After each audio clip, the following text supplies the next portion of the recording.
This is Attorney Justin Mostiller with the Worth Law Office, and you're watching part two in a multi-part series that I'm conducting on domestic violence in Oklahoma. Now, I'm a family law attorney in Oklahoma, and I run into domestic violence quite a lot in my practice. One thing that I hear often is, why doesn't she just leave him? I hear that from parents of abuse victims. I hear that from well-meaning but uninformed members of the public. I even hear it from time to time from police officers who maybe haven't gone through the training that they need to receive. But the reason that question, why doesn't she just leave him, is such an unfair one, is that it very much oversimplifies the process of leaving your abuser. Because that abuser has erected a series of supports that helps he or she to control their victim.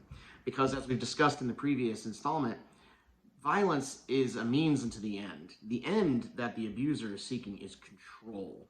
Maybe it's because of their own insecurities, but they want control over their partner's everyday life to the extent that no one else has a say in that person's life. And the victim is forced to rely entirely on the abuser. And that's part of why it is so difficult to escape these situations. Also, there's threats of violence and actual acts of violence that are used to enforce the will of the abuser. The abused victim could be told that if you ever leave me, I'll kill you and I'll kill our children. And we all know that those threats aren't idle. We see these type of things in the news every day. And if a victim genuinely fears for his or her life, that might keep them in place far longer than it should.